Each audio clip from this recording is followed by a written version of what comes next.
Tonight, our audience in Coventry get their chance to quiz our panel, and welcome to Question Time.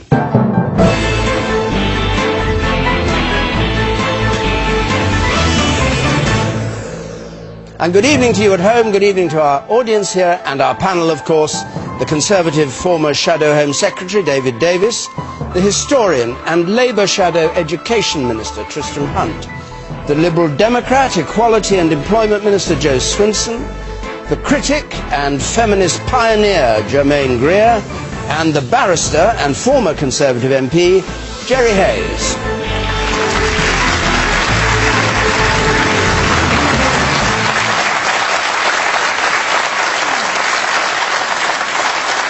Thank you very much. Well, we've got a lot to get through tonight. Let's start with Sanjit Johal's question, please. With the recent success of UKIP, has British politics moved permanently to the right? David Davis. No. But what they have done, and I think we have to recognise this, is they've highlighted parts of the public debate that we haven't paid enough attention to. Immigration, Europe, a whole series of issues which the main parties have tended to shy away from. They've highlighted, and they've got a huge, and one has to recognise it, a huge uptick in public support. I had a by-election in my part of the world just during the course of this election, and with pretty much no campaigning on the ground, no organisation against my organisation, which is quite effective, they got 30% from scratch. So we have to pay attention. And you got what? Well, we won, but we lost about 15 points against them. But the simple truth is that we have to recognise this, and you know, it's not good enough for the major parties to sneer at them and sneer at the people who vote for them. We have to take them seriously. It doesn't mean we have to adopt their policies. I think quite a lot of the reason they did well was because of feeling that the main parties are a bit out of touch, a bit distant, not one of them sort of thing. And we have to deal with that too. But we do have to take it seriously. But can we tease this out just a little bit further? They're generally seeing UKIP as to the right of the Conservative Party. You're saying you can acknowledge their success without the Tory Party itself moving that direction? Yeah, I mean, they also took Labour. It is too simplistic. They took Labour votes as well, and they took votes on council estates. And actually, in my part of the world, it's very, very unfair to sort of aggregate them as one group. But the biggest number were sort of aspirant middle class, lower middle class people in my part of the world, and I think that's probably normal. People who want to get on, people who want to see their country do well, and we don't have to mimic UKIP policies to do that. Although I have to say, what UKIP is these days, or is almost attempting to be, is a sort of primary colours caricature of the 1980s Conservative Party. That's what they're sort of looking like. Now, I don't say we should do that. I'm saying we should just make sure that we have the public convinced that we know their problems and we're willing to address their problems. And that isn't necessarily a right-wing thing. That can be right or left. Okay. Gerry Hayes. Well, no, I agree with David on that, but that's about the last time. But probably the last time. I mean, the fact of the matter is, a lot of people say that UKIP is the right wing of the Tory party. It's not. It's the Rampton wing of the Tory party. I mean, the policies are nonsensical. They don't add up. And I think, David, you said the other day in a programme, look, they're not a manifesto. They're a state of mind. The trouble with Tory backbenchers, they've got three gears. One is complacency, the other is panic, and the other one is self-destruct. Now, they've pressed the panic button at the moment. Lots of them want to do deals with these people, which is absolutely insane. It's not high political principle, it's a politics of funk. We should take UKIP actually full on. We should expose them for what they are. We should have proper debates with these people. And of course, some people say, a vote for UKIP is a wasted vote. It's not a wasted vote. It's a dangerous vote. Because if you want to get Ed Miliband in, I know some of the audience probably do, but I don't, UKIP are Miliband's little helpers. It is a stealth bit of socialism. They are very dangerous. However, I'm glad I haven't got my phone on. Farage. Okay, I'll come back to the man here on the left. You, sir. Well, actually, you're doing exactly what the Tories did. You're insulting the voters who voted for you. No, I'm not. Yes, you are. No, I'm not. I'm not insulting the voters. I'm not insulting the voters. You are now. Let him speak. Sorry, I beg your pardon. You don't speak. Sorry. You know, you've got to appreciate people have gone out and voted for UKIP. So you can't sort of just, this blanket, you know, that you're all nutters, and they're this part of the Tory, they're the nutty part. I mean, you're off again to the races, Were you one of the ones who did this? I vote for UKIP. Yes. Yeah, definitely. Why because I feel they're saying what a lot of the British public are feeling. Like what? About immigration and things like that. Okay, the man up there in the second row of the back, you say. Can I just endorse what that guy is saying? I mean, you can't just dismiss these people as a group who are just creating a number of sound bites for the convenience of trying to get people to vote for them. What they're saying and what they actually are proposing to introduce are the sort of things which the voting public believe are the right things to do. Now, you guys that actually work in government are elected by the public, and if you don't recognise that, then you won't be in power for very long. You certainly won't be in power the next time you get votes. Okay. As somebody said a moment ago, Labour was hit as well by the surge in UKIP. What do you make of this? Well, in Staffordshire, where I represent, 25% of votes went to UKIP in the last county elections. That is a significant voice, and we have to take those concerns seriously. But I hope it doesn't mean... How do you take them seriously? Well, we address the issues. We don't agree with them. Which issues? We address questions about Europe, that we make an argument in favour of pro-Europe, in favour of the jobs that come from Europe, in favour of the single market. I represent Stoke-on-Trent. We've got the Michelin tyre plant in Stoke-on-Trent, a European multinational company. If we go out of the single market, are we going to lose those jobs? Are those apprenticeships going to go? We take them on those cases about being progressive and pro-European. We talk about immigration. We talk about the issues that concern them. What do you say about immigration? We believe that immigration was too quick, too sudden in many communities while we were in power, and we didn't listen closely enough to the effects it was having. But what do you do about that? Well, you begin to attack the culture of low wages. You begin to make sure people pay the national minimum wage. You begin to prosecute gangmasters doing the wrong thing. You begin to take on agency workers. So you look at the policies, but you come back with a progressive Labour response to them, and you take their issues very, very seriously, and you have a policy response to them. What you don't do is exactly what the gentleman says there, which is dismiss them as somehow misguided or folly. I think their answers are misguided and wrong, but we have to, and indeed folly, but we have to take on them on a policy level and have the argument, and I'm quite up for the argument. All right. Man here in the front row. Could it be that you're putting too much emphasis on policy, and actually a lot of people who've switched from Labour to UKIP are people, it's simply the anti-Tory vote rather than people who are actually interested in policy? I think it's an anti-politics vote, because what is Nigel Farage saying? He's saying everything is wrong. We want the world to stop. We want to get off. We don't like what's going on today. And Nigel Farage is an attractive, interesting, visually compelling character, and he doesn't talk. He talks in an interesting manner. Enough of the love letter. I'm not up for a Labour UKIP alliance, but we have to be serious that he speaks a language and speaks in a manner that people who are not often attracted by politics are interested in listening to. So you go for none of his policies, but you think he touches on policies that you've got wrong? No. He touches on policies that people think are not being discussed properly, and we need to be on that territory discussing them. All right. But he is interested in the past, not the future. Germaine Greer. The question was about whether British politics have moved to the right. Now, British politics have been moving to the right steadily for quite a long time. Margaret Thatcher understood something about the working class, that it wasn't socialist, it was actually Tory.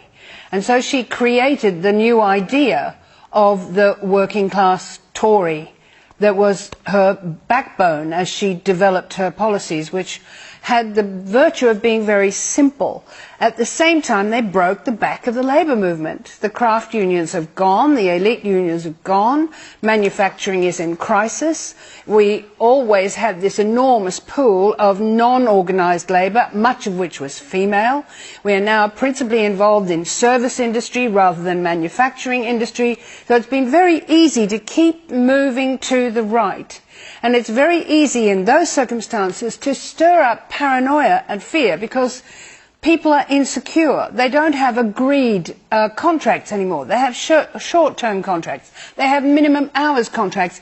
Everybody is scared. And in that situation, you play to their fear and their loathing, and you tell them that it's somebody's fault, and that somebody has got to be got rid of. Nigel Farage's whole argument is let's get rid of this, let's get rid of that. There is no suggestion as to what might take their place. Now, I have every respect for that. I know how people are afraid. But I also know that they're afraid of the wrong thing.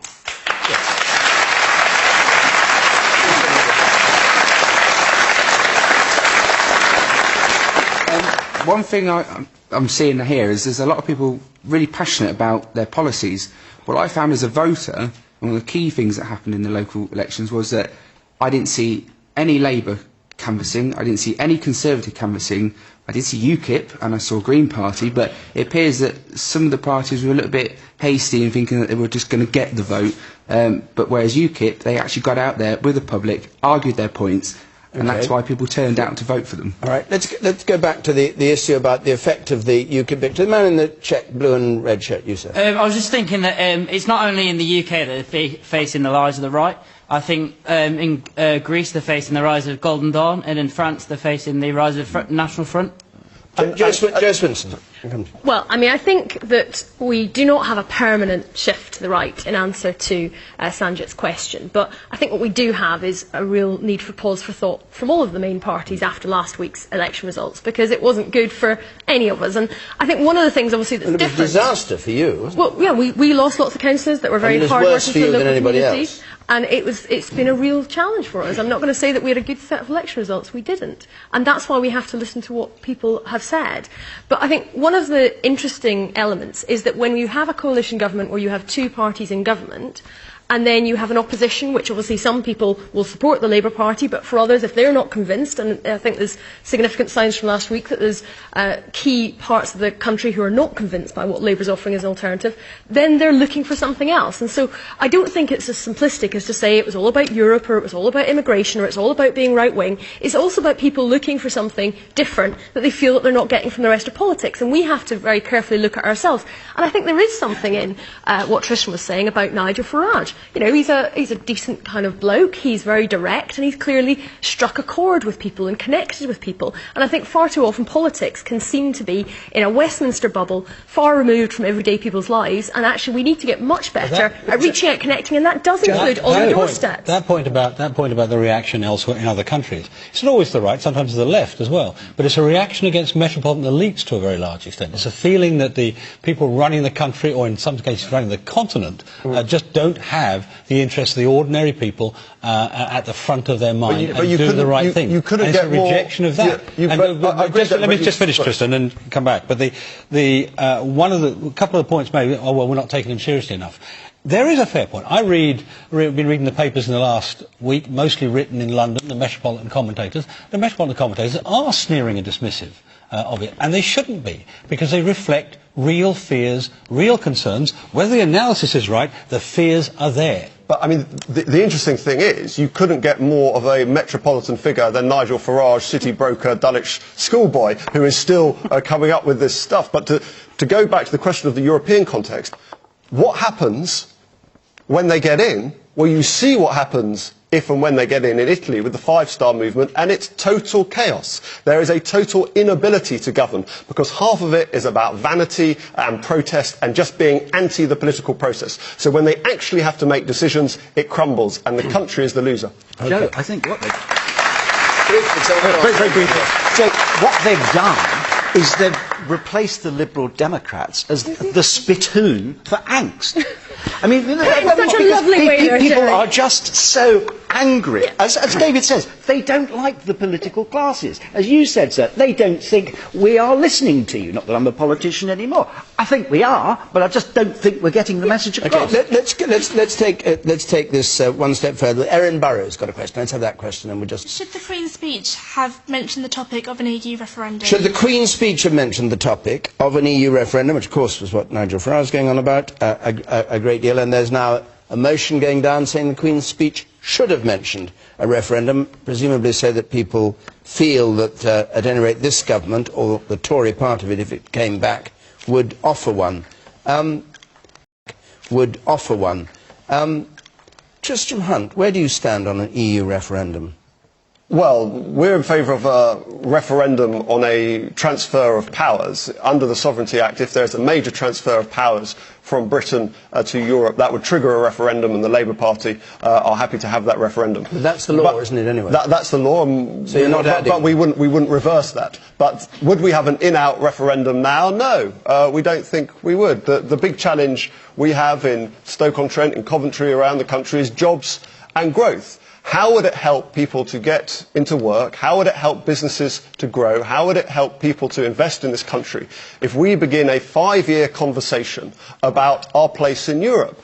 The single market takes 50% of our trade and investment. We export more to Belgium than to Russia, than to China, then to Indonesia, then to all these places which we've been told are the wonderful future, and they are, and they're growth markets, and that's great. But our economy is absolutely embedded in Europe. So if you care about your jobs, if you care about your pensions, if you care about apprenticeships, you have to be a believer in a reform, yes, but also in a single European market, which is vital to our prosperity. And let me just say this, okay, David. just before you do, wait, there's one thing, because we are on the verge of a really exciting trade pact between Europe and America, a free trade pact between Europe and America. And this is the moment David and his friends on the Conservative backbenchers want to think about taking us out of Europe. What do you make? You've got no experience of running a government department. You've not been to the Treasury, you've not been Chancellor of the Exchequer. What do you make of these Chancellors of the Exchequer, including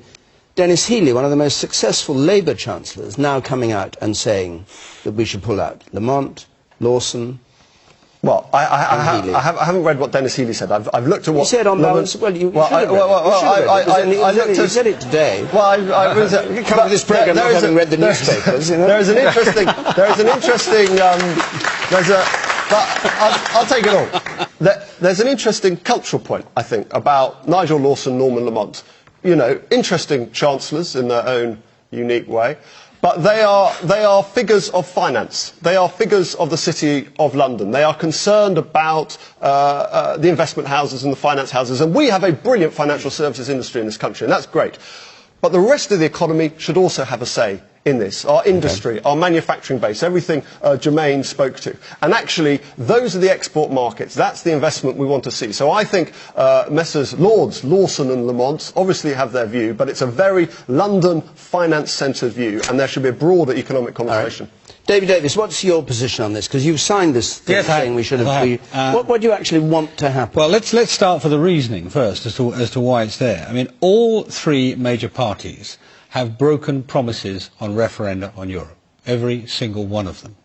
And therefore it's not unreasonable for the public to have a little loss of trust in each party leader, no matter who it is, when they say, I'm going to give you a referendum, think, well, you said that last time and you're not going to. So the argument that John Barron, who's the lead signatory on the amendment, is putting is we should have we put it in law now so that it's guaranteed beyond the next election when it's going to take place. It's an issue of public trust. That's what that's about. So the House of Commons would vote saying after the next election, whoever wins it, this House decides there will be a referendum. That's essentially the argument. But let's deal with some of the other issues of trust. I mean, firstly, let me say this. I mean, my stepfather worked for Michelin. You know, you'll think he was a shop steward there, actually. And you know, the reason Michelin is here is because they sell tyres in this country, just as Mercedes sell cars in this country, just as Audi sell cars in this country, just as the various French vineyards sell wine in this country. They're not going to cut off their nose to spite their face if we come to a different arrangement with them. They're not going to do that. So let's not scare people, as happened in 1975, with panic stories about what might happen if we're in or out. You say you're saying in or out. It's an equal. You're not saying that out would be a disaster. It depends what the negotiated outcome is. I mean, what Lawson said... But nobody knows what the negotiations are about. Exactly. What Nigel Lawson said was that the negotiation would lead to an inconsequential... I think he said the negotiation would be inconsequential. That was the words he used. Now, I don't know. I don't think that's true. Some do, some don't. I think we should give the British people a choice between a seriously renegotiated arrangement and being out. But your position, sorry, just to clarify your position, if there were no substantial renegotiation, you'd be out. You'd vote out. I'd vote for out. If it was today's situation, and let me just finish on this point that both parties have said, well, we have this circumstance where if there's more power going to Europe, we'll vote. Every single day of the year, more power goes to Europe. Michael Portillo, writing this week, said, we haven't joined a club, we've joined a process which continues to transfer power over our judicial system, over our trade, over our industrial policy, over our safety policy. And some of it's good. Some of it is very, very good. Some of it's good, and some of it's British not. jobs and the burden is enormous. So but what I'm saying is, don't kid yourself that when power transfers, we'll have a referendum. Explain your amendment. I just don't understand it. The Prime Minister has given a very clear commitment that in 2017, if he wins an outright majority, after negotiation, to make Europe more transparent, and it's for everybody in Europe, it's not just a shopping list for us, transparent and more democratic, he'll put it to the people in or out.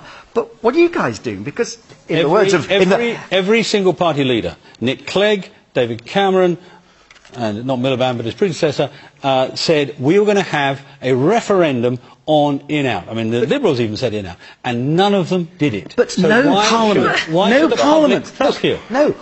Parliament combined another Parliament. They just can't. So you can have this little vote, the Amish wing of the Conservative Party can all sit round and sign this little thing. But it's going to be meaningless because Jo Swinson, her party won't have it, the coalition won't have it, David Cameron don't. So all 13 you all join hands at the seance and try to have contact with the living, and it's going to mean nothing. You can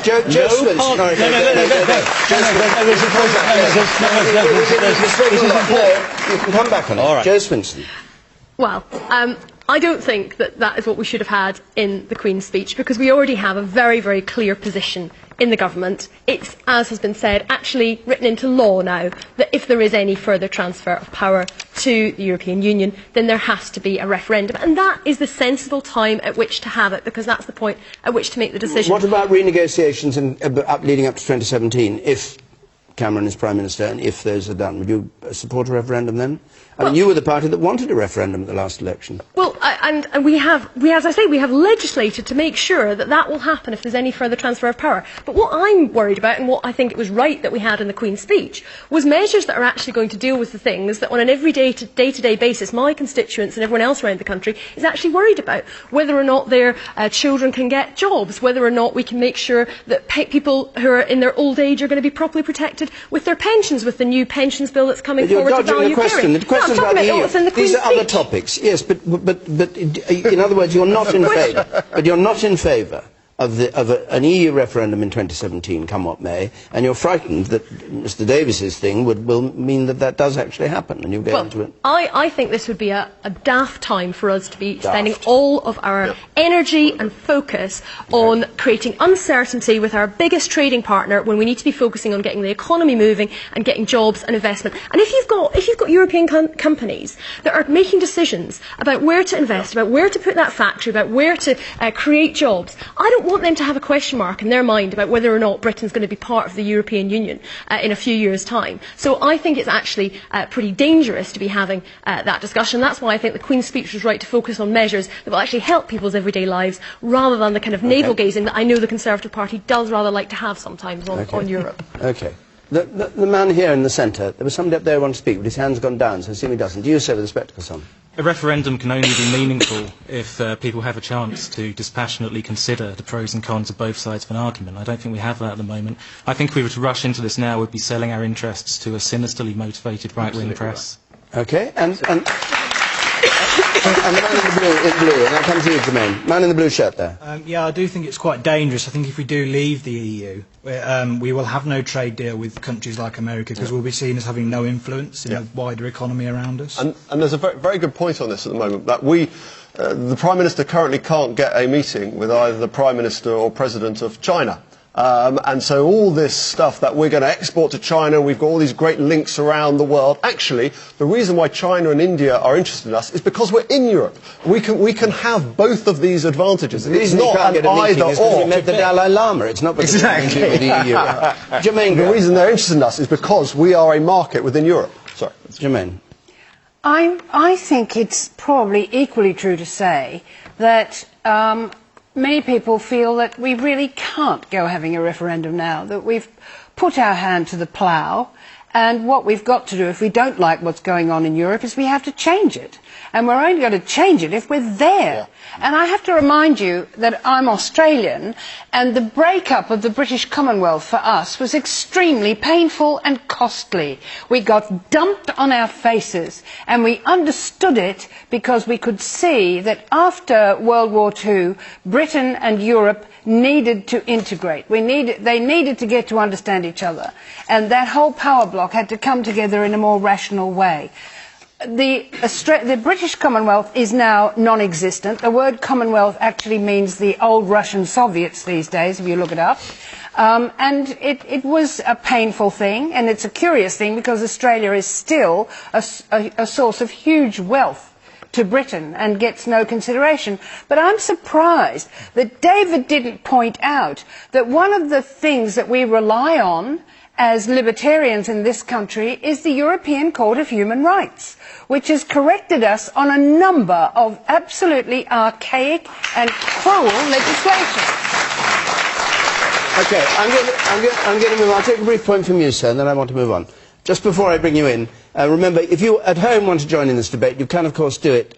Text, Twitter, hashtag is BBCQT. You can follow us at BBC Question Time. You can also still text us comments on 83981 and push the red button to see what other people are saying. Just a brief point of view, Woodsex. We've got a lot of questions to get through tonight.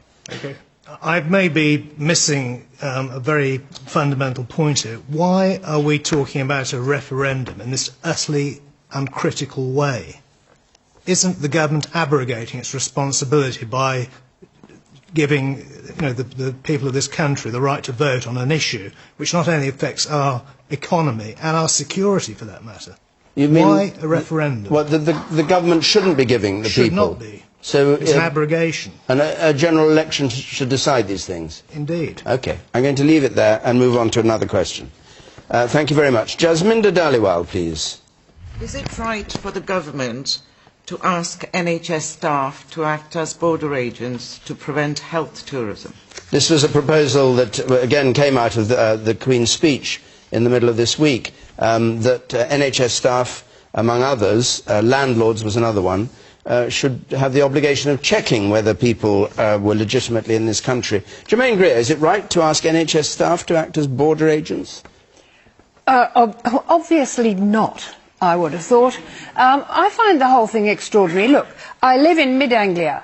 I'm surrounded by people who come from Central Europe to pull up onions and carrots, who get very poorly paid, they're poorly housed, they're overworked, they're out in all weathers, and now we want to say they can't have access to health care. This is outrageous. This is not who we are. That's not what's been said, John. Well, that's not what the question was about, but it has been said. That even though these people have come here to take jobs that nobody else wants to do, that we're going to treat them as if they're trying to rip us off. I mean, this is nonsense. This is purely to stop health tourism. If someone from this country is in serious trouble, they have a heart attack, then they'll be looked after. Free, and rightly so. But people need to be reassured. They need to be reassured that those who come into this country, whom we welcome from Europe and abroad, don't get a free ride for nothing. They don't want to see them getting to the front of the housing queue. They don't want to see them getting free transplants. They don't want to see them getting hip replacements done when they can do it in their own country. Now, no one is going to be asked, no doctor is going to say, I am going to refuse you treatment. If people are ill, they're going to be sorted out. But if it is for elective surgery and things like that, then I'm afraid the answer must be no. Go back to your own country and get it. That's what people want. It's only right and fair. How do you sort this out? Germaine talks about people in East Anglia who are working, who are immigrants who work... But they won't have a problem. They won't have a problem. This is different because this isn't about people who are here in a law-abiding way, who are here on a visa, who are working, who are contributing to the country, who will understandably and rightly have that access. This is about illegal immigration. And if you're going to have an immigration system that people can have trust and faith in, you not only need to be a tolerant and welcoming country which recognises the benefits that we have of migration, but you also have to be intolerant of abuse of the system, because it's not fair if people can come here illegally and stay and get access to things that they haven't contributed and get access to things that they haven't contributed to. So what do you do? I mean, somebody comes with a difficult pregnancy or with a cancer or something. Yeah. What do you do? Sort of not treat them and just send them off? And this does not apply to accident and emergency situations if somebody is in urgent need of medical care. But it's about looking at the different range of ways in which we currently have a problem with illegal immigration in the country.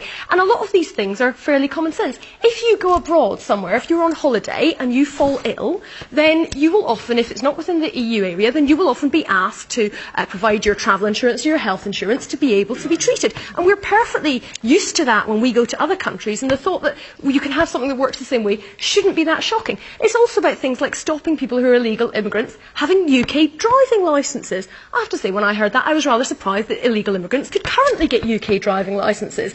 You know, I think these are things which are important to make sure that we've got a system that welcomes and recognises the benefits of immigration, but also doesn't tolerate people abusing the system. Absolutely. Okay.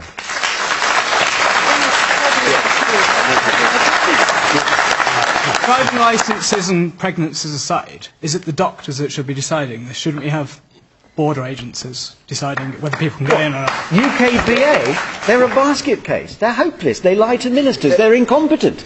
David Davis, sounds like an argument for identity cards, perhaps. Yeah, right. Oh, some chance of that. Let's go back to the by-election. Yeah, we could do. Yeah. let's just come back to the origins of it, because I don't think actually we're getting actually the accurate story, bluntly, about what the government's policy is. Let's remember where we started. We started with fears over Bulgarian and Romanian immigrants coming to the UK after January of next year.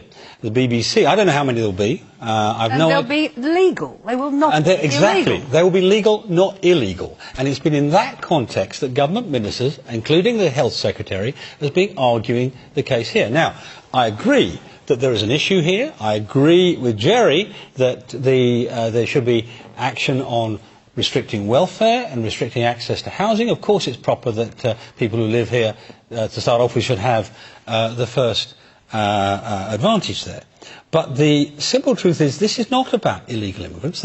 When you have illegal immigrants in the country, by the way, they often don't have either driving licences or insurance, which is actually rather more critical. It's very common. So that's not really much of a restriction. The issue here is about whether healthcare is what the Health Secretary described as a pull factor, whether it brings people into the country. Now, we've had health tourism in this country for a very long time, more often from the Middle East than anywhere else. But it's not a pull factor.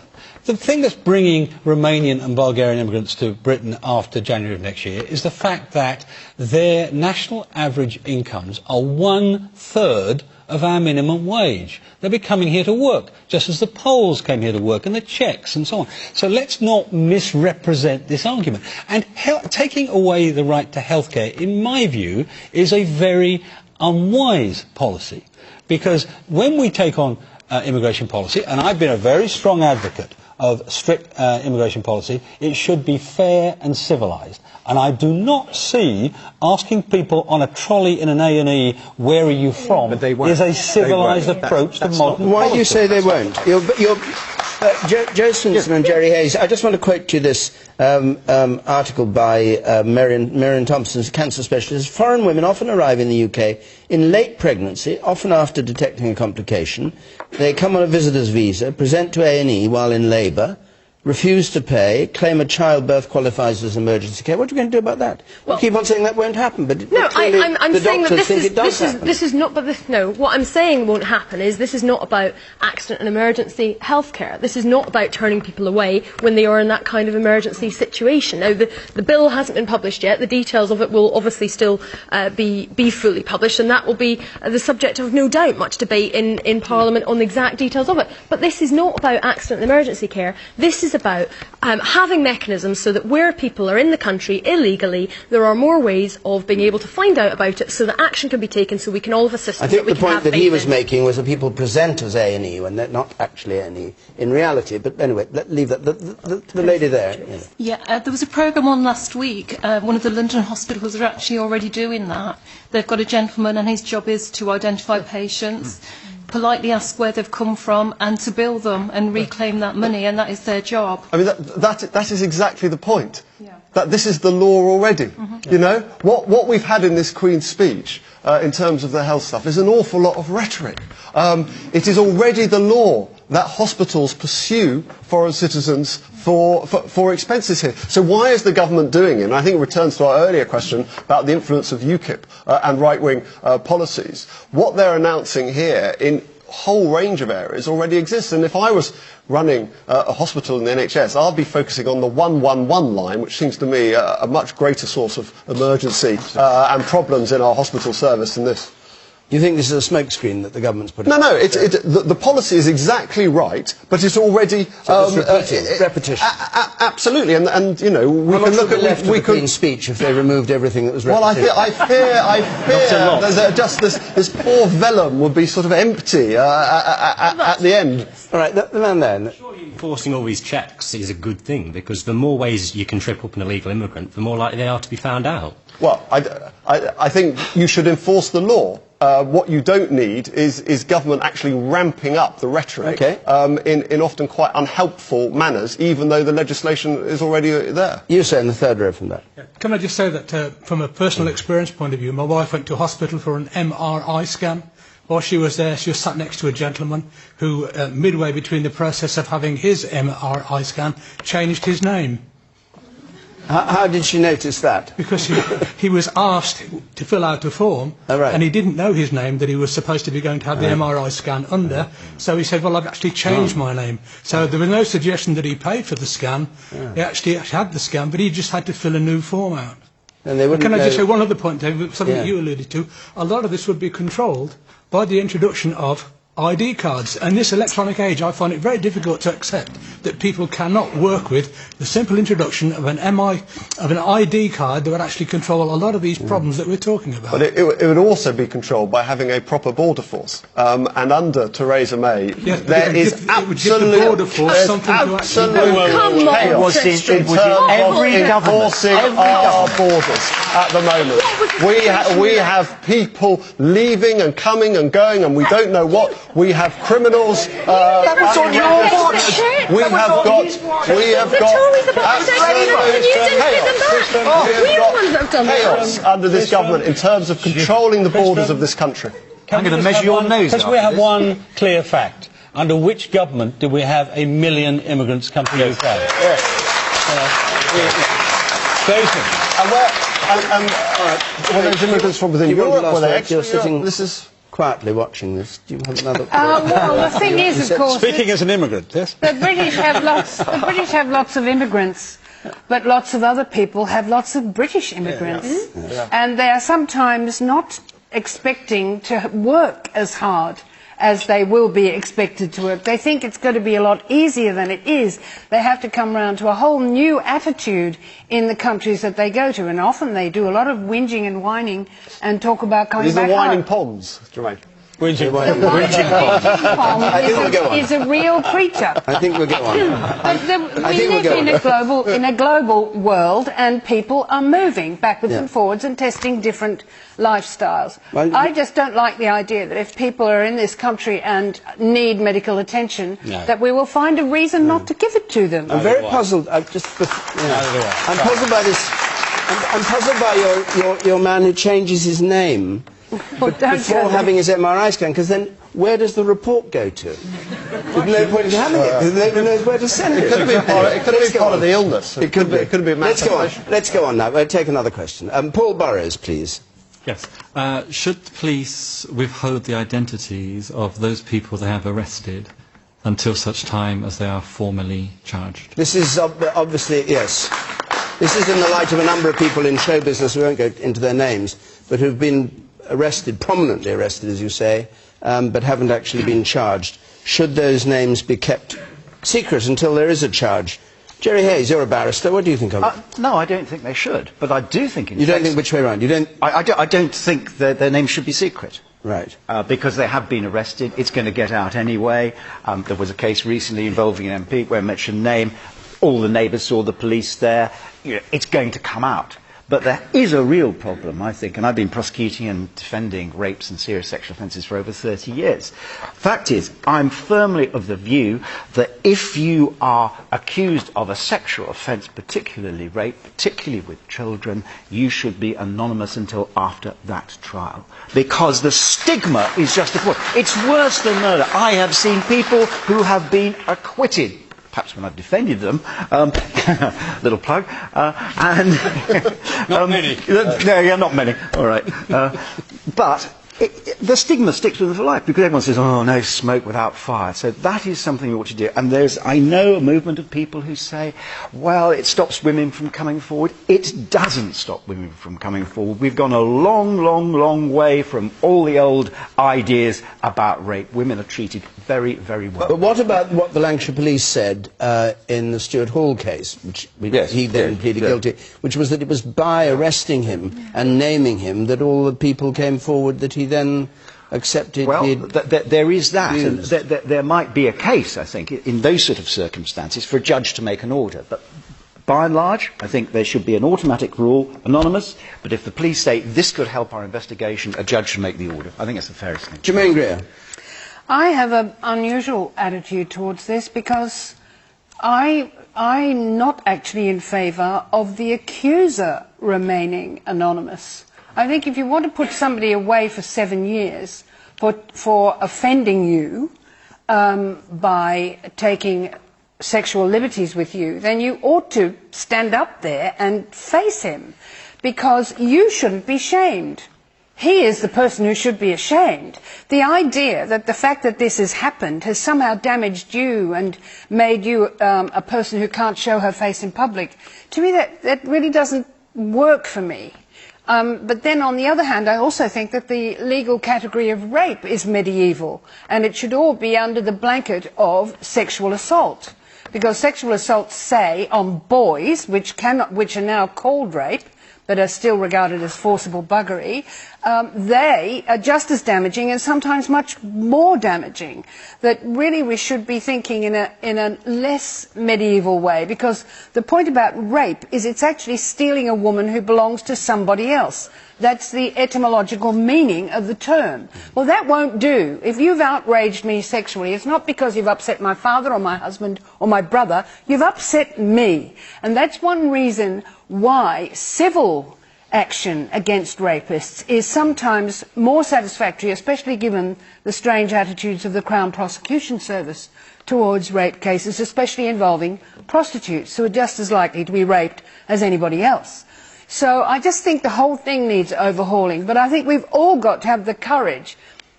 If you're going to stand up there and accuse somebody of a serious offence that could send him to prison for up to 7 years or whatever, I think you should show your face, and you shouldn't be ashamed.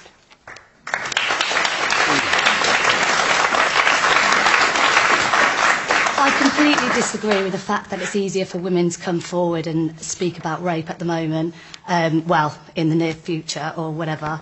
I think that it's actually really hard for someone to get prosecuted for rape. So I think the fact that... Honestly, it's not the case, I promise you. Of course it's the case. There was like 95,000 rapes last year, and less than 900 men were prosecuted for that. How is that showing that it's easy for women to come forward? Well, it's not easy for women to come forward. You can't say there were 900 or 900,000 rapes or whatever you said. I'm sorry, I didn't quite hear that. What figure did you say? 95,000, because clearly they weren't raped because the person wasn't prosecuted. The evidence didn't stack, therefore they weren't charged. I mean, there are allegations, and sometimes people do make things up. I've done trials where people have made things up. Not Jack. But I mean, just because there isn't enough evidence and there's not enough evidence, you can't convict someone. It doesn't mean that the rape didn't happen, though. I mean, the two things are very different. I can understand that there can be a situation where there's not enough evidence to prove it in a court of law, but I think it is doing the victim a huge disservice if you then assume, therefore, that didn't happen and that wasn't rape. Well, so do you take someone to court with no evidence? You've got to have evidence. Come back to the question. But the question was about people's identities being revealed. Now, the Liberal Democrats had a policy when they fought the last election. It wasn't in our manifesto. Well, you Sorry, I'll say it again. You can tell me if I'm right or wrong. Confidential policy. The Liberal Democrats had a publicly stated policy. Apparently, you say. Yeah. I understand it was passed at a conference. but not in our manifesto. All right, that anonymity should be granted to people until they were found guilty.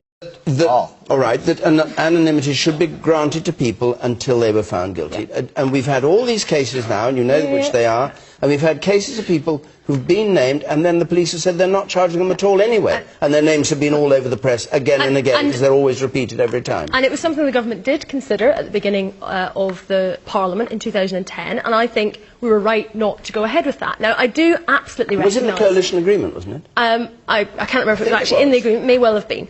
But I absolutely think that although it is absolutely appalling for people who are accused wrongly, that we need to get a proper balance here.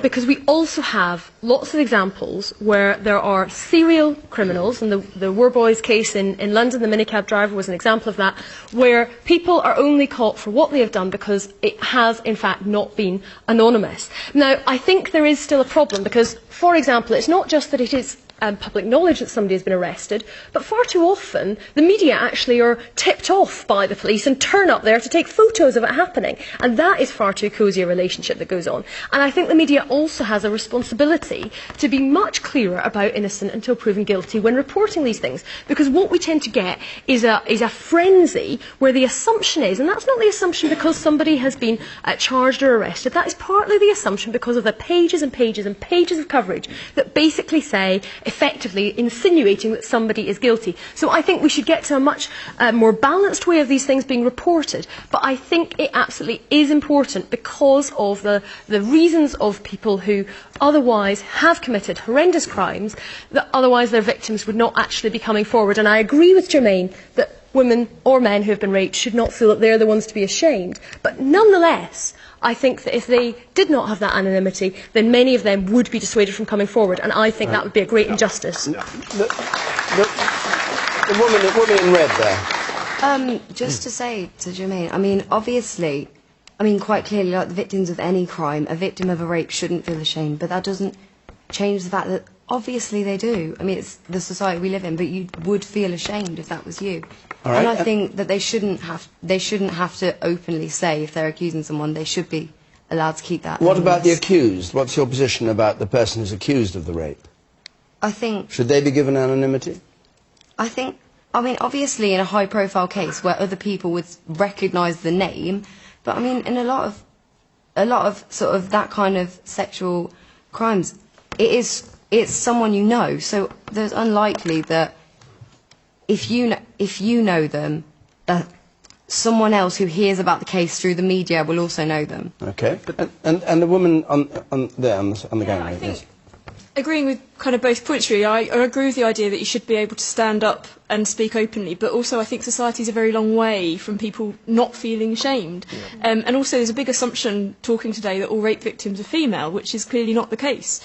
And I think that brings along all sorts of issues about sort of gender identity and things as well, which I think society doesn't acknowledge and doesn't think about. Paul Barrett's question was about people who've been arrested, not the victims, but the people who've been arrested and charged. David Davis, what's your view on that? Let me start first with Germaine's point and then move on from that. The rape victims have suffered once, and when they go to trial, they suffer again. Let's understand that. It's a miserable process for the victim. And so for that reason, and because we've had low conviction rates, whatever Jerry's comments were, I think we still must preserve the confidentiality of the victim's position. I really can't see that we can reduce that at all. Now, generally speaking in trials, I want to see both sides have the same rules applied to them. Fairness applied to both sides. So my instinctive opening position should be, well, actually, if you're going to give confidentiality to the accuser, you should have confidentiality to the defendant. But, you know, I hate the idea of having secret trials. You know, our justice system depends on being in the public domain. But there is a balance here. And I am frankly disgusted by the fact that we have so many cases, particularly with celebrities, where the police turn up at exactly the same time as the press photographer. Now,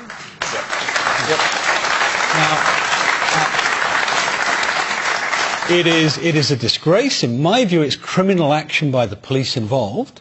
and frankly we should be very intolerant of that. Criminal action? Criminal action, yes. I mean, basically putting people under duress who have not been charged, certainly not been convicted of anything.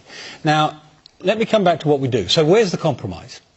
The compromise, I think, is that we should protect people's identity until they are charged. Because the charge point is a point of which the judicial authorities have to say there is evidence here. The Crown Prosecution Service, not just the police, are making the judgment. And bear in mind, all the institutions we're talking about now are under pressure. Because of the failure over the Jimmy Savile cases, because the police basically fell down on the job there is a pressure, of course, on them now to go the other way. And I think there are a lot of people whose lives are being destroyed, I don't know whether it's right or wrong, whose lives are being destroyed because their names are being put in the public domain before they're even got to charge. All right. And I think that should be protected, absolutely. Yeah. First, the very back there, then I'll come to you, Tristram, you haven't spoken yet. Yes. Right. Yes. I agree that it can be very damaging for celebrities to be named before they're charged. But one of the problems with the crime of rape is that it tends to be a serial offence. And by naming someone, it will very often enable other people to come forward and build up more evidence against that person. And without naming them, that wouldn't happen. Tristram Hunt.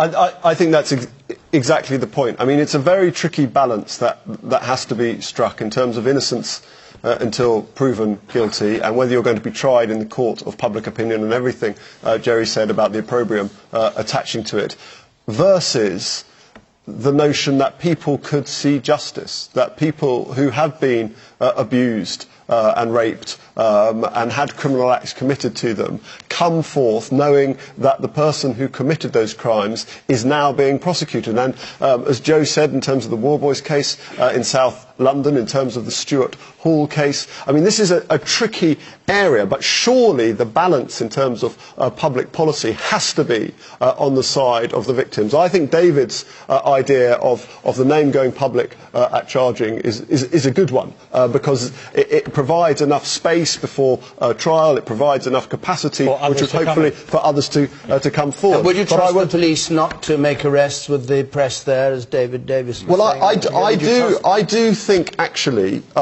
post-Leveson, post some of the prosecutions we're seeing, that the culture within the police is beginning to change in terms of what's happened. But I would also say the most worrying thing we've seen in terms of police culture recently is the actions of police in South London who simply did not prosecute sexual crimes and shoved them onto the side. And the fact that that culture is still going on in a major city in the 21st century is terrifying. Can I just make a last word? Just a very quick word. David Davis was talking quite sensibly about justice and fairness.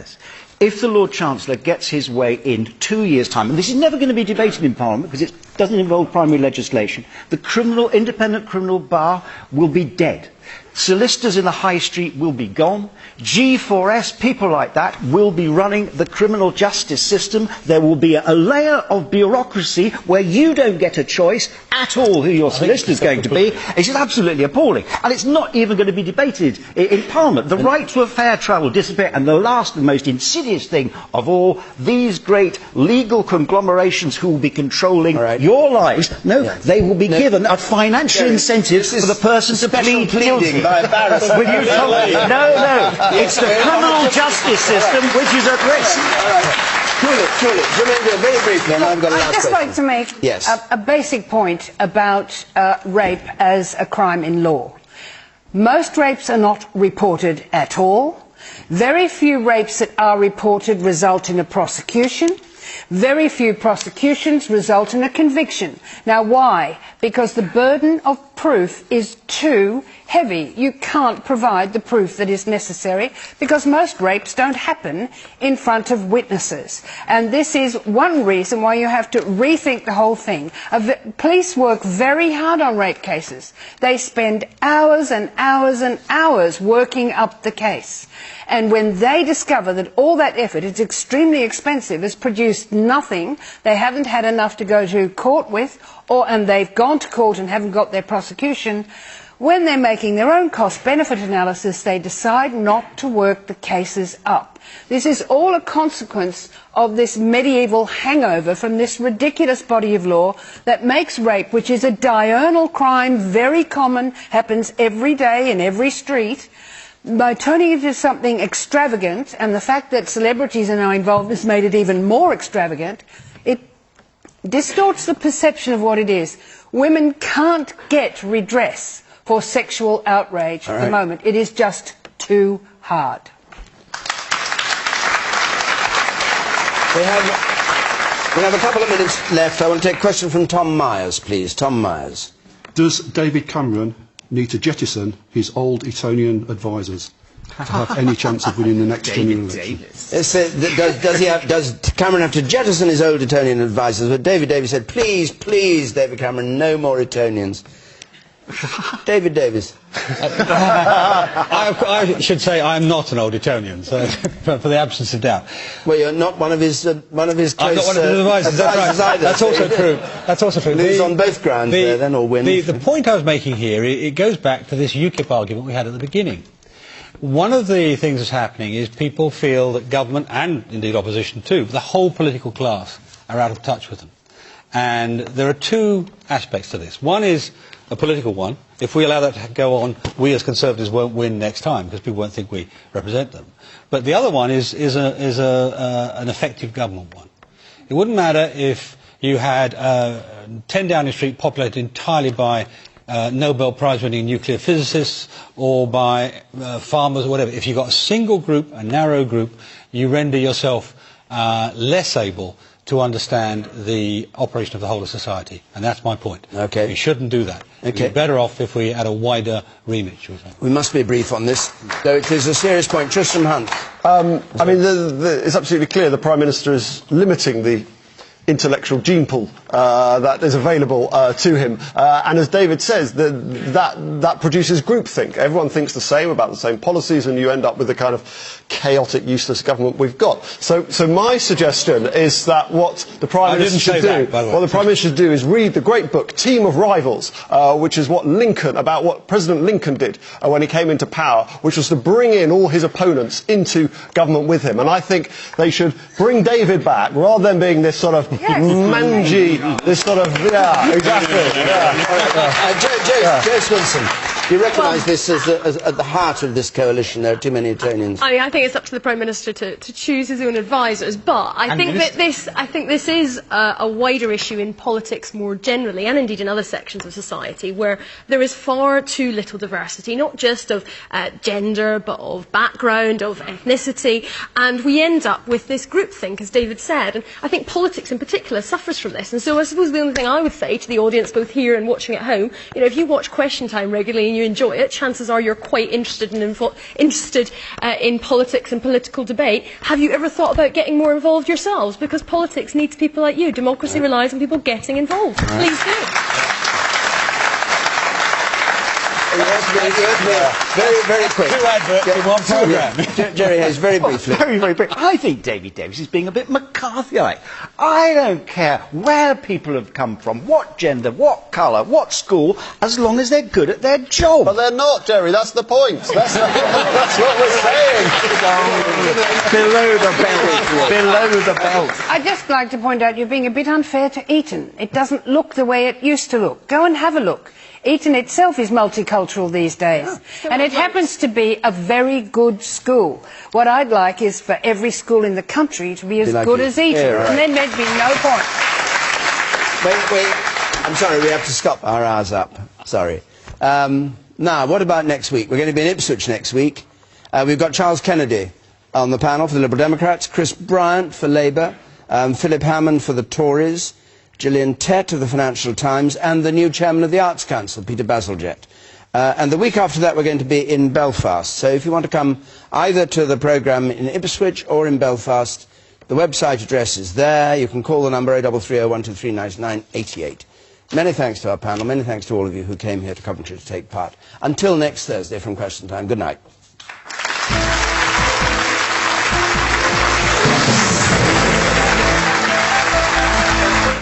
Next on BBC One, it's This Week as Eamon Holmes and Miranda Green join Andrew Neil.